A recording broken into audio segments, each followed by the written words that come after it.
Bom dia, irmãos. A graça e a paz de Jesus a todos. Essa semana eu estive conversando com o pastor Arildo na segunda-feira, dentro de toda essa perspectiva que o pastor tem, que trouxe para nós, de trabalharmos acerca do discipulado, de entendermos realmente o que é o discipulado. E estamos estudando isso na EBD. Hoje, na minha classe lá, inclusive, pudemos compartilhar bastante sobre o assunto. E dentro da questão do discipulado, algumas coisas são, vamos dizer assim, fundamentais daquilo que a gente entende enquanto planejamento. Uma dessas coisas que o pastor pediu que nós estivéssemos ajudando ele, dentro da questão, por exemplo, dos pequenos grupos. Nós temos alguns pequenos grupos funcionando, temos realmente a intenção de que mais e mais pessoas se envolvam e queiram realmente abrir suas casas, queiram realmente se engajar, né, na perspectiva dos pequenos grupos, que hoje é uma realidade na grande maioria das nossas igrejas. E aí, nós conversamos bastante na segunda-feira. E aí, na quarta-feira, ele me ligou pedindo para que eu pregasse hoje, aí eu pensei do que falar, e Deus me deu a palavra, Deus me deu, no trabalho, conversando com o pastor amigo, ele citou para mim uma frase que ficou marcada assim na minha cabeça, eu fiquei pensando nela, e ligando essa frase a um texto bíblico, né, nós vamos estar compartilhando com vocês nessa manhã, sobre o tema Minha Casa, o Despertar do Evangelho. Isso ficou muito forte para mim durante essa semana, então nós vamos estar pensando nisso, mas para desenvolvermos esse tema, nós vamos estar lendo no livro de Atos, no capítulo 10. Eu confesso aos irmãos que eu fiquei muito tentado a ler o capítulo todo, mas são 48 versículos, e é um texto bastante conhecido, né? Nós conhecemos bem essa passagem aí. Então, eu vou estar lendo, não o texto todo, mas vou estar lendo alguns versículos do texto para a gente poder construir o pensamento, tá? Então, eu peço aos irmãos que se coloquem de pé. Vai ser projetado, nós vamos estar lendo primeiro do verso 1 ao verso 9. É um texto bastante conhecido que fala acerca do centurião Cornélio e do encontro que ele teve com Pedro. E diz assim o texto: Havia em Cesareia um homem chamado Cornélio, centurião do regimento conhecido como italiano. Ele e toda sua família eram religiosos, tementes a Deus, dava muitas esmolas ao povo e orava continuamente a Deus. Certo dia, por volta das 3 horas da tarde, ele teve uma visão. Viu claramente um anjo de Deus que se aproximava dele e dizia: Cornélio. Atemorizado, Cornélio olhou para ele e perguntou: Que é, Senhor? O anjo respondeu: Suas orações e esmolas subiram como oferta memorial diante de Deus. Agora mande alguns homens a Jope para trazerem um certo Simão, também conhecido como Pedro, que está hospedado na casa de Simão, o curtidor de couro, que fica perto do mar. Depois que o anjo lhe falou, se foi. Cornélio chamou 2 de seus servos e um soldado religioso dentre os seus auxiliares, e contando-lhes tudo o que tinha acontecido, enviou-os a Jope. No dia seguinte, por volta do meio-dia, enquanto eles viajavam e se aproximavam da cidade, Pedro subiu ao terraço para orar. Verso 19 e 20. Enquanto Pedro ainda estava pensando na visão, o Espírito lhe disse: Simão, 3 homens estão procurando por você. Portanto, levante-se e desça. Não hesite em ir com eles, pois eu os enviei. Versos 23 ao 24. Pedro os convidou a entrar e os hospedou. No dia seguinte, Pedro partiu com eles e alguns dos irmãos de Jope o acompanharam. No outro dia, chegaram a Cesareia. Cornélio os esperava com seus parentes e amigos mais íntimos que tinha convidado. 33 ao 35. Assim mandei buscar-te imediatamente, e foi bom que tenhas vindo. Agora estamos todos aqui na presença de Deus para ouvir tudo o que o Senhor te mandou dizer-nos. Então Pedro começou a falar. Agora percebo verdadeiramente que Deus não trata as pessoas com parcialidade, mas de todas as nações aceita todo aquele que o teme e faz o que é justo. 44 a 48. Enquanto Pedro ainda estava falando estas palavras, o Espírito Santo desceu sobre todos que ouviam a mensagem. Os judeus convertidos que vieram com Pedro ficaram admirados de que o dom do Espírito Santo fosse derramado até sobre os gentios, pois o ouviam falando em línguas e exaltando a Deus. A seguir, Pedro disse: Pode alguém negar a água, impedindo que estes sejam batizados? Eles receberam o Espírito Santo como nós. Então, ordenou que fossem batizados em nome de Jesus Cristo. Pai, graças te damos, ó Deus, pela tua palavra, Senhor. Eu te agradeço, Deus, porque tu sempre fala para os nossos corações. A tua palavra nos orienta, ó Deus, quanto ao que devemos ser, quanto ao que devemos fazer, e o teu Espírito Santo nos constrange, Pai, a sermos servos do Senhor, à medida que o Senhor espera que sejamos. Então, fale ao nosso coração, Senhor, nessa manhã, tenha a liberdade, Santo Espírito de Deus, de falar ao coração de cada um dos meus irmãos, em nome de Jesus. Amém. Pode sentar, irmãos. Como eu disse, é um texto bastante conhecido, e eu não li todo, porque nós sabemos da parte da visão que Pedro tem, logo em seguida, do lençol colocado, com vários tipos de animais, onde a voz diz para que ele mate e coma, e ele diz que não comeria jamais nada impuro, e sabemos o que Deus fala, para que não considerasse impuro aquilo que Deus purificou. Numa alusão clara de que o Evangelho é para todas as pessoas, e não somente para os judeus, como eles pensavam na época. E Pedro entende a mensagem e aceita realmente o chamado para ir para a casa de Cornélio. E esse capítulo 10, ele é crucial para o livro de Atos, porque ele retrata exatamente essa questão da salvação proporcionada aos gentios. Porque Cornélio se torna, historicamente falando, biblicamente falando, o primeiro gentio batizado na história da igreja. Antes desse fato de Cornélio, não há nenhuma outra citação que aponte que um gentio havia sido batizado. E quem era Cornélio? Cornélio era um centurião romano, oriundo da nobreza romana, a serviço do Império Romano na Palestina, que se estabeleceu em Cesareia, que era, ali na Palestina, era a capital do Império Romano na Palestina. Cesareia vem de César, era a cidade de César, onde os governantes romanos permaneciam. E essa cidade, ela ficava a pouco mais de 100 quilômetros de Jerusalém e 45 quilômetros ao norte de Jope, onde Pedro estava. Nós lemos que ele estava em Jope.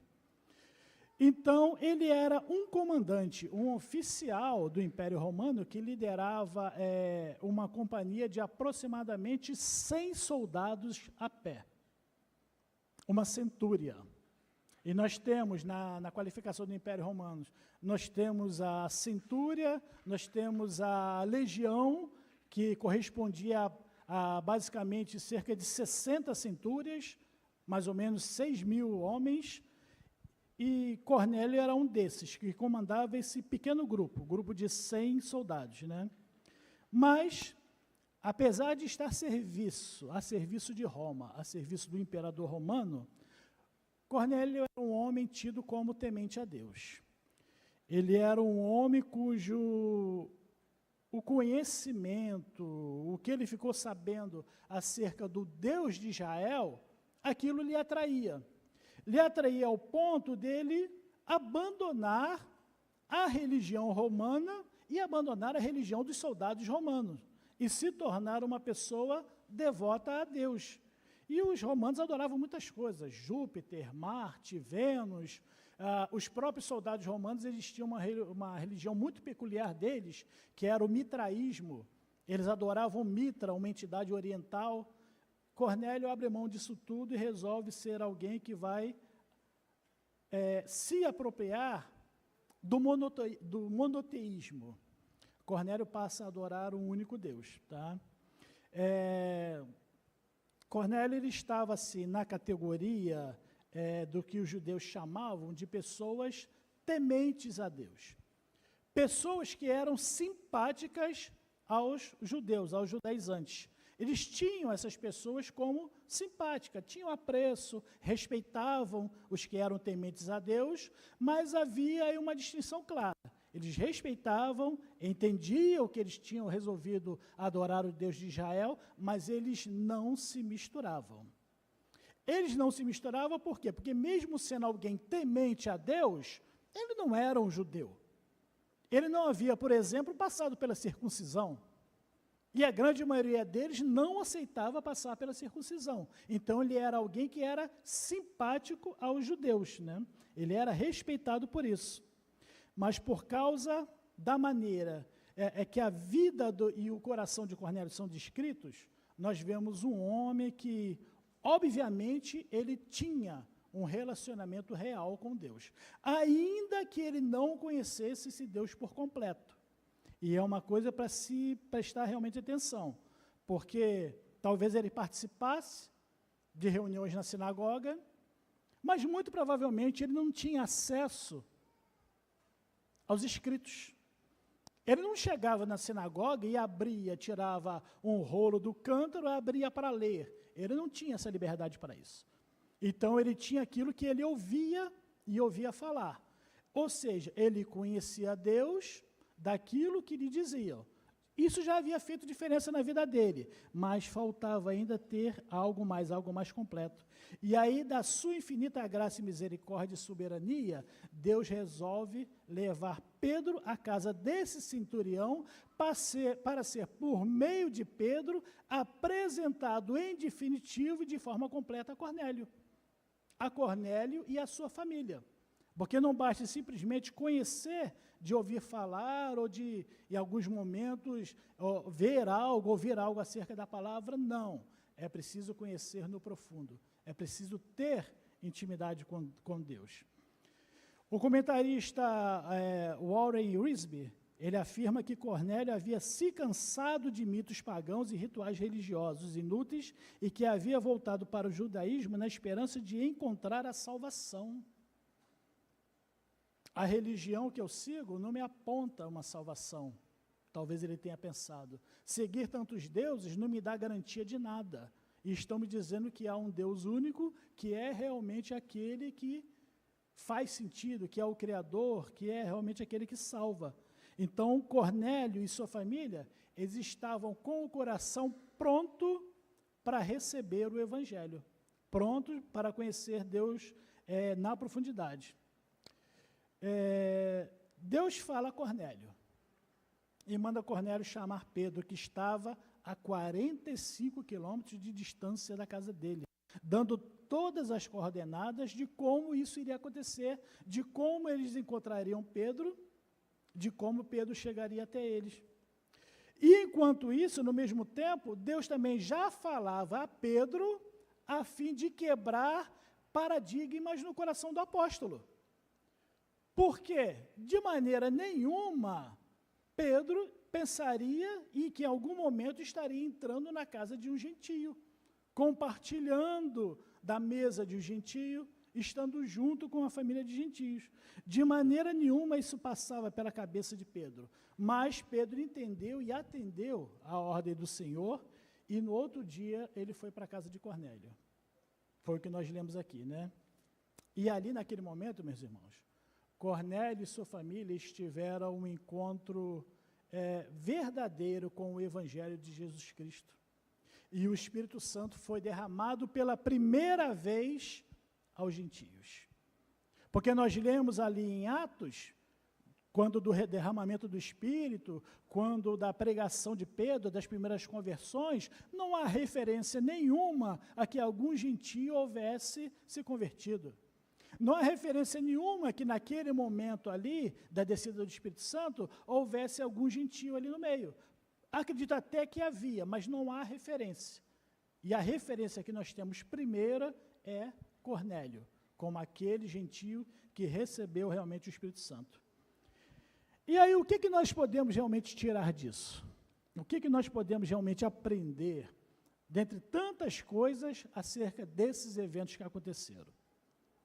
Eu marquei algumas referências que a gente pode realmente pensar, e a primeira delas é o chamado a abrir sua casa ao Evangelho. O chamado a abrir sua casa ao Evangelho. Nós entendemos que seguir a Deus, muitas vezes, exige de nós humildade e obediência, né? Porque veja bem a situação de Cornélio. Cornélio, ele reverenciava o povo judeu, ele reverenciava também os cristãos, apesar da sua origem romana. Apesar de ser alguém que, no contexto de governo, estaria acima, tanto de um como de outro, acima dos judeus e acima dos cristãos, né? E a maioria dos romanos, a grande maioria deles, de fato, zombaria de qualquer um que não tivesse cidadania romana. E considerava eles realmente inferiores. Então, um romano, um oficial romano principalmente, não iria querer de maneira nenhuma ter um contato mais íntimo, mais próximo com nenhum judeu. Por maior que fosse a autoridade judaica presente, não gostaria, porque eles se consideravam realmente superiores. Mas Cornélio mostra a verdadeira humildade e reverência e obediência. E essa demonstração de Cornélio, isso quebra algumas barreiras. A primeira barreira quebrada, vencida, foi a sua condição de autoridade. Eu sou um centurião romano, eu sou um oficial do exército romano, eu sou um representante do exército de César, eu sou superior a todo e qualquer judeu, mas eu preciso que Pedro venha à minha casa, eu preciso ter um encontro com Pedro, Deus está mandando que eu ouça o que Pedro tem a me dizer. E quem era Pedro naquele momento ali? Na cabeça dele, ninguém que ele conhecesse, talvez nunca tivera ouvido falar de Pedro. Né? Então, a sua condição de autoridade, de superioridade, foi quebrada naquele momento. A segunda barreira quebrada foi a distância territorial. Pedro estava distante, muito distante, 45 quilômetros. E aí ele poderia pensar, não faz o menor sentido eu mandar os meus servos andar essa distância toda e convencer alguém a andar toda essa distância de volta para vir até mim. E alguém que, de repente, nem vai com a minha cara, porque ele é judeu, eu sou romano. Mas Cornélio não se importou com essa questão da distância territorial. Foi uma barreira que ele quebrou. E a terceira barreira quebrada foi o preconceito religioso de ambos. O preconceito religioso de Pedro, que nós vemos claramente, né? Come qualquer um desses animais que está aqui, porque não são impuros. No intuito de você entender que eu não considero ninguém impuro, que eu não faço acepção de pessoas, que para mim todos são iguais, que o Evangelho é para todas as pessoas, independente de quem sejam ou o que sejam. Uma barreira que Pedro teve que quebrar, e uma barreira que Cornélio também teve que quebrar, porque sendo ele, como disse, zeloso, temente a Deus, alguém que se portava com o social, dava esmola aos pobres, ele poderia simplesmente achar, eu não preciso de mais nada, né? Eu já estou ao agrado de Deus. Não preciso fazer nada, não preciso ouvir ninguém. Então, a barreira do preconceito religioso foi quebrada. E quantas pessoas a gente conhece, né? Ou pensa, né? Pessoas que são tão boas, eu falei isso na classe hoje, tem pessoas que são tão boas, tão piedosas, né, que vivem uma vida tão certinha, né, que você pensa assim, o que falta para essa pessoa? Eu não consigo nem imaginar que o céu não seja para essa pessoa também. Mas pessoas muito boas, mas que ainda não entregaram a vida a Jesus. E ser bom não é garantia de céu para ninguém. A garantia do céu é entregar a vida ao Senhor Jesus. crer quem realmente Ele é, aceitá-lo como Salvador da sua vida.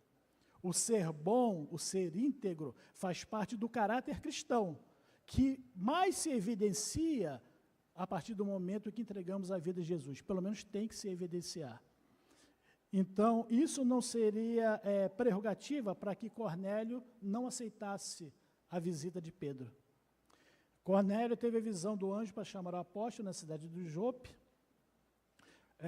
que ficava aproximadamente 2 dias de viagem de Cesareia, né? E segundo o anjo, a vinda de Pedro para falar a Cornélio, né, seria para falar palavras que iriam salvar tanto Cornélio como toda a sua família. Pedro recebeu diretamente de Deus ali uma missão, de ir na casa de Cornélio e fazer o quê?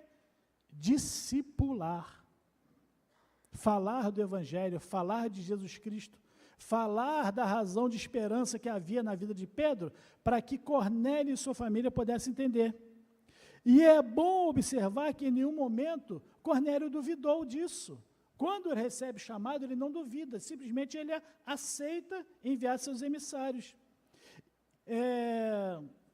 Ele poderia achar, né, que os ritos e as práticas religiosas são mais importantes que uma vida para Deus. Mas, de fato, não são. Porque o que Deus quer e espera de cada um de nós não é simplesmente uma vida de práticas religiosas. A prática religiosa, o estar no culto, o entrar e sair do templo, isso faz parte do que nós somos. Mas não é isso que é a prerrogativa da nossa salvação. Não é isso que é a prerrogativa que atesta realmente a identidade que nós temos. Porque a nossa identidade de servos, ela é atestada a partir do momento que nós entendemos qual é o nosso papel nesse mundo. Que é muito mais do que simplesmente entrar e sair de um templo. Que é, na verdade, sermos pessoas que estejam prontas e dispostas a comunicarem acerca dessa salvação que um dia nos alcançou. Eu falei de manhã, a graça é um presente que nós recebemos, presente de Deus para nós, mas é um presente que nós temos que compartilhar com outros, não guardarmos para nós mesmos. Tem presente que você recebe, é só seu, ninguém põe a mão, ninguém usa. Mas a graça é presente para você compartilhar. Então, nós temos que ter isso em mente, né? Então, Cornélio, ele não fez nada disso. Ele não colocou nenhuma objeção entre atender ao chamado que Deus estava lhe fazendo. E a manifestação de Cornélio foi se preparar para ouvir as palavras de salvação que iriam chegar até ele. E aí, como ele se prepara? O anjo mandou que eu abra a minha casa, que eu receba Pedro. Mas é só isso que eu vou fazer? Não, eu vou abrir minha casa, eu vou receber Pedro, mas eu vou chamar toda a minha família, eu vou chamar meus amigos mais próximos, eu vou chamar alguns soldados sob meu comando, eu vou trazer pessoas para estarem comigo aqui, quando o homem de Deus chegar para trazer a palavra. Ele reuniu sua família, estendendo o convite a outras famílias de amigos e de comandados. E aí a gente pensa, por que Cornélio fez isso? Porque Cornélio era um líder. Ele era o líder da sua casa, com certeza. E além disso, era o líder de muitos, porque ele era comandante de uma centúria. E aí, sendo líder, ele tinha total facilidade de influenciar pessoas, seja para o bem ou seja para o mal, porque o líder tem essa capacidade, o líder influencia, tá? Mas no caso de Cornélio, ele influenciou para o bem do reino de Deus. Há pessoas que estão, assim, prontas realmente, né? Preparadas, ansiosas, desejosas para ouvir a palavra de Deus. Tem pessoas que estão prontinhas, mas que ainda não tomaram decisão, por quê? Porque ainda não houve alguém que fosse capaz de lhes transmitir essa palavra. Eu estava pensando nisso aqui, eu me lembrei de um livro que eu gosto muito, alguns devem conhecer, O Fator Melquisedeque, que trata exatamente acerca disso, né? De povos de diferentes culturas, onde as pessoas têm aquela necessidade, aquela ansiedade de ter o encontro com Deus verdadeiro, né? Mas sem nunca terem ouvido falar desse Deus. Porque Deus se mostra, Deus se revela de várias formas. E em muitos casos Deus se revela por meio do cotidiano, do dia a dia, por meio da natureza, do contato, né? O contato com a criação, e as pessoas observam isso, observam o contexto em que vive e pensam, tem alguém criou isso, alguém fez isso para nós. E quantas vezes o evangelho chega nesses locais, as pessoas já estão prontas para tomar a decisão, porque Deus previamente já havia feito um contato. Deus previamente já havia dispensado da forma dele algum tipo de revelação. E a palavra vem só para corroborar uma decisão que já estava aqui, guardada, né? A decisão de ter realmente o conhecimento com esse Deus, com esse alguém. Então, tem pessoas que estão realmente prontas a tomar uma decisão, só não tomaram ainda porque ninguém falou, porque ninguém chegou até elas. Tem pessoas que estão prontas, né, para ouvir a palavra, mas não apenas ouvir de ouvido, tá? Mas ouvir realmente de coração, porque um coração com fé, ele é ávido da presença de Deus. E fé é algo que a grande maioria, eu acho que toda a população tem, fé em alguma coisa.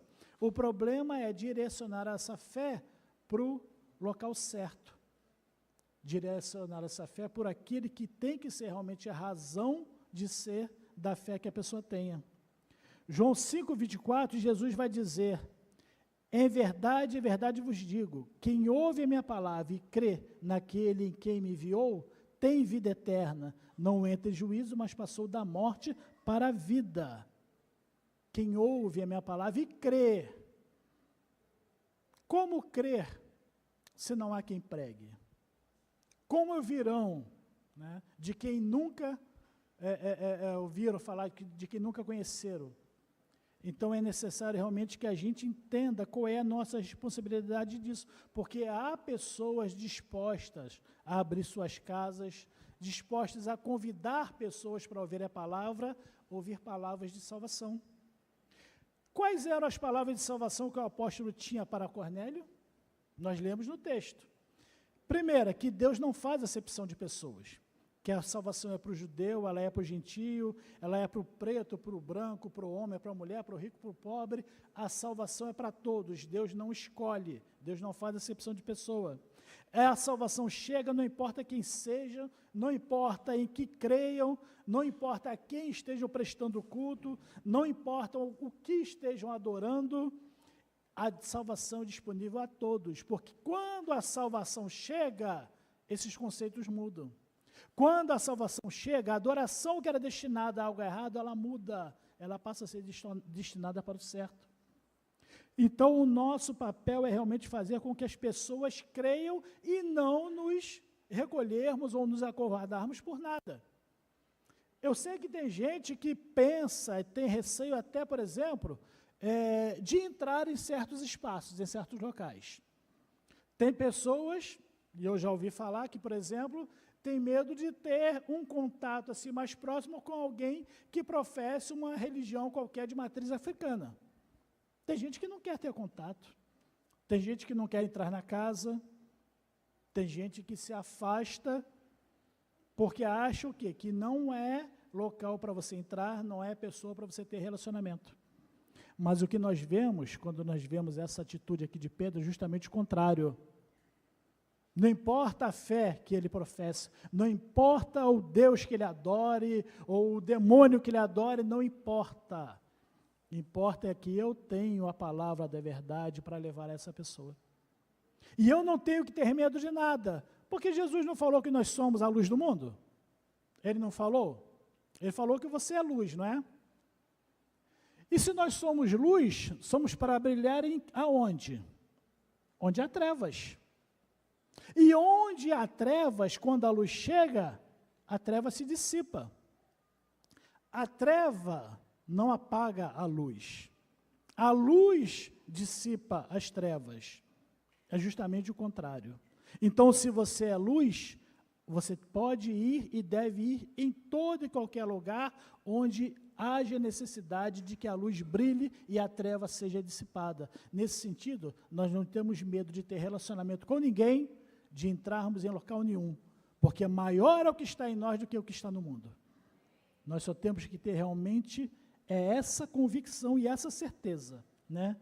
E por que nós temos que ter essa convicção? Porque Jesus veio trazer salvação a todos que o receberem, como nós lemos aqui no texto.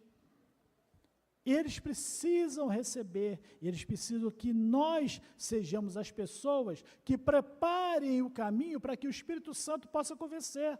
O nosso papel não é converter ninguém.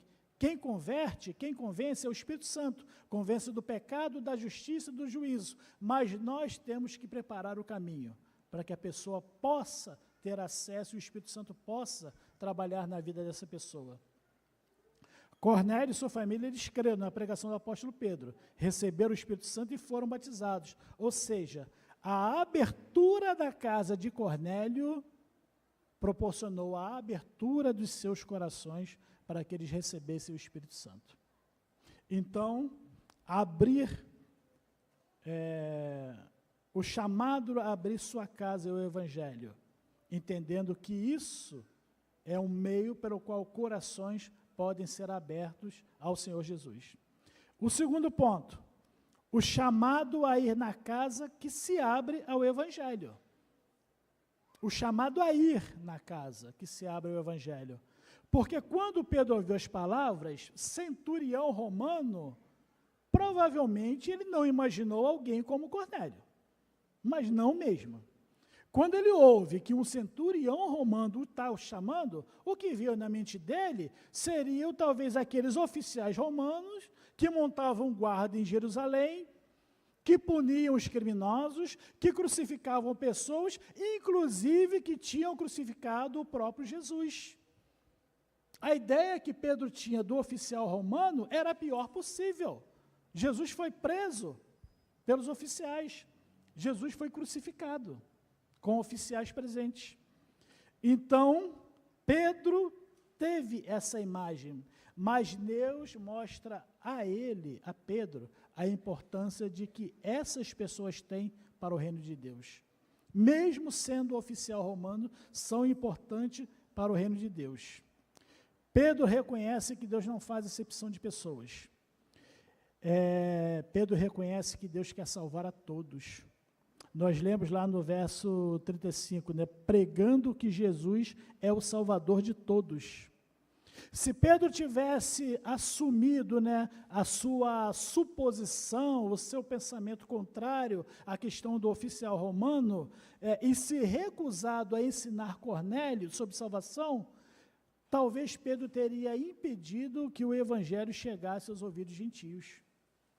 Porque naquele momento que a pregação chega, que a mensagem chega na casa de Cornélio, e há o derramamento do Espírito, e a família de Cornélio se converte, e amigos aceitam Jesus, e o texto vai dizer que foram batizados, vocês pensam que parou nisso?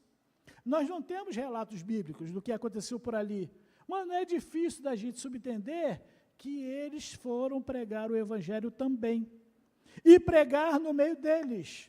Porque ele, sendo romano, onde seria mais fácil para denunciar esse Jesus que trabalhou na vida dele? No meio dos romanos, dos seus próprios comandados, de outras pessoas do exército, de outros amigos, e assim sucessivamente, o evangelho toma um ponto de partida de pregação aos gentios a partir da casa de Cornélio. E isso é muito interessante da gente pensar, porque nós não temos noção nenhuma do alcance que o evangelho vai ter a partir da casa de alguém que se converte a Jesus. Não há como nós termos noção disso, mas há como nós termos certeza de que o propósito de Deus se cumpre quando uma casa se abre e pessoas se convertem a Jesus. E o evangelho passa a ter um alcance maior e mais pessoas serão alcançadas a partir disso. Isso é muito interessante porque o que nós vimos ali na casa de Cornélio, na vida de Cornélio, tanto quanto na vida de Pedro, foram assim, um tipo de manifestação de fé, certo? Só que a manifestação de fé, ela deve ser exercida com ações práticas. A minha fé não é uma fé que tem que ficar guardada simplesmente, né? E eu vivendo aquilo que eu creio, que está muito bom, e eu estou salvo, e eu vivo a minha vida tranquilamente, não. A minha fé tem que me impulsionar a ações práticas, ações que levem outras pessoas a terem a mesma compreensão da fé que eu tenho. Temos fé no Senhor Jesus, cremos na salvação, somos participantes do ministério de Cristo, temos o Espírito Santo conosco, então nossas ações devem ser consonantes àquilo que somos. Somos pessoas que têm que testemunhar de Cristo em tempo e fora de tempo. Estarmos realmente dispostos a ouvir o chamado de Deus para cada um de nós, e Deus tem um chamado específico para cada um. Um chamado que nos convoca a sermos testemunhas do Evangelho. E nesse sentido, como testemunhas que somos convocados a ser, estarmos dispostos a ir, nos colocarmos realmente à disposição de ir onde Ele mandar, na casa de que Ele mandar, ainda que sejam locais onde não queremos ir, e ainda que sejam pessoas que nem queríamos ter contato ou estabelecer relacionamento. Sabe, aquela pessoa, imagina aí, talvez você conheça alguém assim, aquela pessoa da sua família, de repente um vizinho, que mora ali na sua rua, mas aquela pessoa que ninguém gosta dele, que ninguém tem contato com ele, que ele não se coloca à disposição de fazer amizade com ninguém. Tem pessoas que são realmente intragáveis, né? Difíceis de se lidar. Mas sabe que Deus ama essas pessoas? Tanto quanto ama você? E sabe que sendo essa pessoa alguém que você não gostaria de maneira nenhuma ter contato, de repente você é o agente de Deus para a transformação da vida dessa pessoa? Por Pedro mesmo, ele não queria ter contato nenhum com Cornélio, nem com pessoas do tipo de Cornélio. Mas Deus quebra isso no coração de Pedro. E Deus tem que quebrar isso no nosso coração, se nós temos essa percepção acerca de alguém. Deus tem que tirar isso de nós. Nós temos que estar prontos a sermos testemunha a essa pessoa, ainda que seja a última pessoa que nós quiséssemos ter contato. Talvez sejamos nós o canal de bênção para mudar essa vida. Ir nas casas também pode ser no contexto, por exemplo, do que nós conhecemos como pequenos grupos, né, que temos desenvolvido aqui, pode ser algo assim fundamental, a oportunidade realmente de nós ensinarmos acerca da mensagem do Evangelho, tal qual Pedro fez, e com isso podemos ser participantes do discipulado de alguém, e quiçá da salvação de famílias. Ir na casa, abrir a casa, é algo realmente que pode fazer uma diferença muito grande no nosso contexto. Nós poderíamos ter vários motivos para recusar um chamado como esse. Um chamado de abrir a casa, ou um chamado de ir na casa, de liderar um pequeno grupo. Poderíamos ter vários motivos para isso. Poderíamos dizer, não sou capaz disso, não sei ensinar, não tenho conhecimento suficiente, não tenho tempo, está perigoso, né, andar pelo bairro, mas nada disso serve de desculpa para recusarmos o chamado de Deus se Ele nos chama. Nada disso é desculpa para você, de repente, recusar de abrir a porta da sua casa a um pequeno grupo. Nada disso é desculpa para você, de repente, recusar o convite a liderar um pequeno grupo. Nada disso Deus aceita como desculpa. Sabe por quê? Porque se Deus chama, Ele te capacita. Se Ele te chama, Ele vai contigo, você não vai sozinho. Então você tem que realmente entender que o chamado de Deus, para o chamado que Deus nos faz, nós não temos que dar desculpas. E Deus não está querendo realmente as nossas desculpas, né? O que precisamos ter em mente como convicção é que aquele que nos chama, aquele que nos manda ir, Ele que nos capacitará, Ele que será a quebra de todas essas objeções que podemos fazer. Ele quebra cada uma delas. Lá em Atos 5,42 diz, todos os dias no templo, de casa em casa, não deixava de ensinar e anunciar que Jesus é o Cristo. Irmãos, olha só o que nós lemos. no templo e de casa em casa. De casa em casa, de pequeno grupo em pequeno grupo, de casas que se abriam, de discipuladores que se propunham a entrar nas casas e ensinar acerca do Evangelho. A casa de Cornélio fez parte disso, desse de casa em casa. As nossas casas hoje têm o privilégio de fazer parte disso, do Evangelho que continue sendo propagado de casa em casa, e não apenas ficarmos presos às reuniões dominicais, achando que isso só é Evangelho e é suficiente. Isso não é suficiente. Nós temos que ganhar o mundo, a começar ganhando a nossa casa. Então, é necessário realmente que pensemos nisso, em abrir as nossas casas, né? Porque a casa de muitos faz parte disso, tá? E o próprio Jesus, quando orava pelos seus discípulos, ele orou por nós. Ele orou por nós que estamos aqui hoje, certo? Pedindo ao Pai que nos protegesse e nos mantivesse firmes na fé. Lá em João 17, 20 e 21, Jesus diz: minha oração não é apenas por eles, rogo também por aqueles que crerão em mim. Aqueles que crerão, você, eu, outros que ainda nem nasceram, aqueles que crerão em mim por meio da mensagem deles, para que todos sejam um, Pai, como tu está em mim e eu em ti, que eles também estejam em nós, para que o mundo creia que tu me enviaste. Nós temos a responsabilidade de fazer com que o mundo creia, de fazer com que nossas casas creiam. Então, é para a gente pensar realmente da responsabilidade, do chamado de ir na casa que se abre ao Evangelho. E, em último lugar, a importância de pregar o Evangelho às pessoas não alcançadas. Por que isso é importante? Né? Porque essa história mostra exatamente a importância disso, de pregar o Evangelho às pessoas não alcançadas. Quando a gente fala assim de pessoas não alcançadas, de povos não alcançados, muitas das vezes, e na maioria das vezes, a gente pensa em pessoas lá, né, em outros continentes, locais afastados, difícil acesso, perseguição do Evangelho, né, povos não alcançados. É o que vem na mente no primeiro lugar, é isso. Mas, provavelmente, nós temos em nossos quintais pessoas que ainda não foram alcançadas. Nós temos em nossas famílias pessoas que ainda não foram alcançadas. Nós temos em nosso trabalho, nossa escola, pessoas que ainda não foram alcançadas, que ainda não tiveram a exposição verdadeira ao Evangelho, aquela exposição que muda vidas, que transforma. Tantas pessoas não ouviram o verdadeiro Evangelho de Cristo. Ou talvez, até pior, né, muitas que tenham ouvido uma perversão do que seria o Evangelho, um pseudo-evangelho que está muito em voga hoje em dia, mas não vamos entrar nesse campo, não.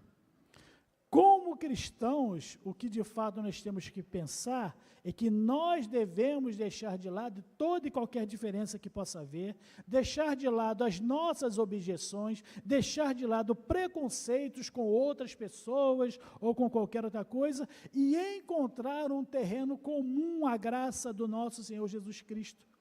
E, de repente, promover esse terreno comum, de repente, ser pessoas que vão proporcionar esse terreno comum para que a graça do Senhor Jesus Cristo possa agir na vida das pessoas. Então, não é só poder compartilhar o Evangelho com aquele que precisa, não. Não é só isso, não. Mas é também ouvir nós mesmos as suas palavras. E nisso podemos ter o privilégio, né, de talvez ver como Cornélio, a pessoa com quem nós compartilhamos o Evangelho, espalhar as palavras de Jesus alucinadamente por aí, de modo a vermos muitas outras vidas também se rendendo a esse Jesus. Hoje na classe nós falamos sobre isso, sobre a pessoa que é alcançada pelo Evangelho e no afã do primeiro amor, né, sai igual um alucinado, né, convidando, pregando, falando, né, aquela coisa, né, da presença de Jesus, né, tão fresquinha na vida, né, que aquece o coração. Isso é muito bom que aconteça. Mas como isso vai acontecer se não ouvirem? Né? E como vão fazer de forma correta, e não ser apenas movidos pela emoção, como vão trabalhar essa questão se não houver quem ensine, se não houver um discipulador?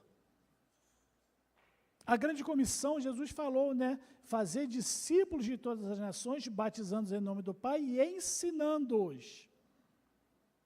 Temos que ensinar, temos que pregar, temos que batizar, mas temos que ensinar as pessoas o que é realmente a vida cristã, para que aí a pregação do Evangelho ela possa ser contundente, ela possa ser verdadeira e eficaz. O amor de Deus sempre alcançará aqueles cujo coração verdadeiramente clamam pelas suas misericórdias. E tem muitas pessoas clamando. E de alguma forma Deus vai alcançar essas pessoas. Mas será que não podemos ser nós os instrumentos para esse alcance?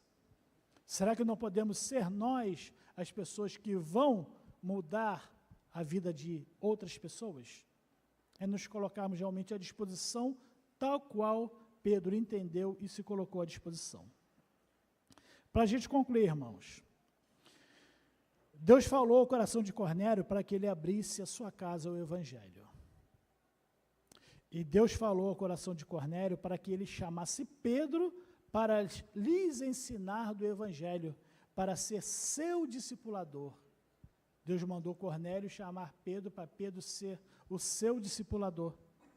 E Deus falou ao coração de Pedro para que ele fosse ensinar a Cornélio e aos da sua casa, para que fosse ele, Pedro, o discipulador de Cornélio. Então Deus prepara tudo, ele prepara o ambiente, ele prepara a casa e ele prepara aquele que vai ser o agente. Deus prepara tudo. Quando Jesus falou que estaria conosco, inclusive é nesse sentido, de preparar o terreno para que a gente possa agir, para que a gente possa trabalhar. O que Deus tem falado ao seu coração? O que Deus tem falado para você nesse período? Muita coisa nós ainda vamos ouvir acerca disso. Mas o que Deus tem falado para você? Ele tem falado para que você abra sua casa ao ensino do Evangelho? Ele tem falado que você busca alguém para ser seu mentor e seu discipulador? Porque nós também precisamos ser discipulados. Ele tem falado que você seja o mentor e o discipulador de alguém que ele está te mostrando.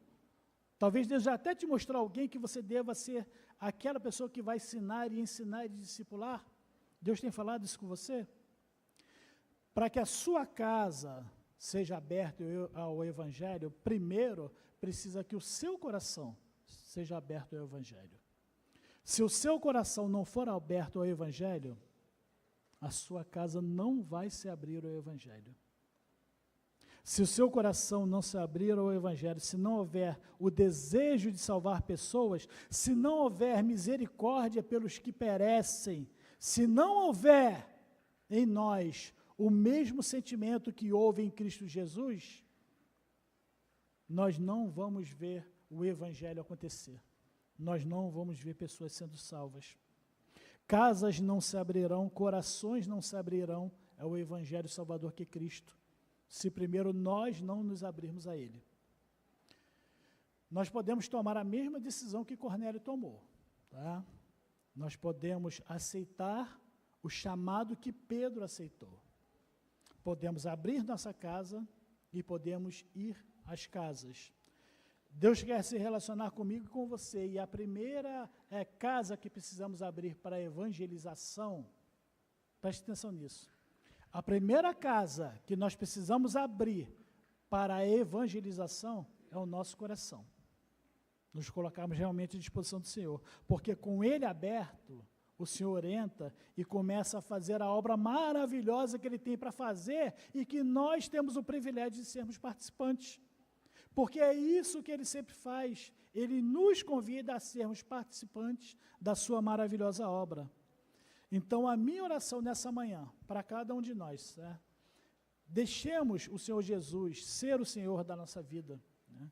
Abramos o nosso coração para o Evangelho a cada dia e tomemos realmente, talvez, a consciência, a convicção, o desejo de que se Deus está mandando abrirmos a nossa casa para que o Evangelho possa ser pregado, para que ali possa ser realmente um local onde o Evangelho seja anunciado.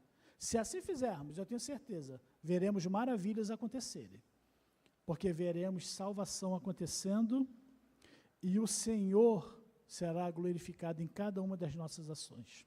Amém? Vamos orar, feche seus olhos. Pai, eu te agradeço, Senhor, te agradeço porque nós sempre temos, ó Deus, a oportunidade de ouvir a Tua voz, ouvir o Teu Santo Espírito e entender, Senhor, o quão amorosamente Tu espera, ó Deus, por cada um de nós, o quão amorosamente Tu fala aos nossos corações e Tu nos constrange, Pai, a entendermos quem realmente nós somos. Qual o chamado que nós temos, ó Deus? Somos pessoas, ó Deus, que tivemos o privilégio de sermos presenteados pela graça do Senhor. Recebemos o presente da graça, Pai. Mas nós precisamos, ó Deus, compartilhar esse presente, porque é isso que o Senhor quer, foi isso que o Senhor deixou para nós, foi isso que o Senhor nos deu como uma grande comissão, Pai.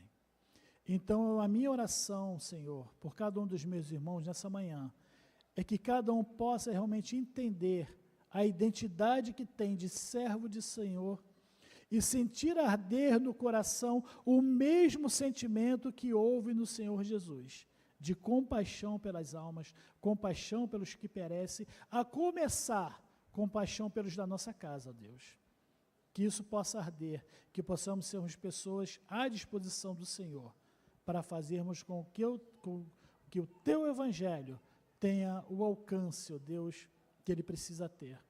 Nos usa, Pai, nos faça instrumentos nas Tuas mãos, capacita-nos a cada dia mais. E muito obrigado, porque Tu sempre tem uma oportunidade para nós ouvirmos a Tua palavra e assim podermos refletir naquilo que o Senhor quer para nossas vidas.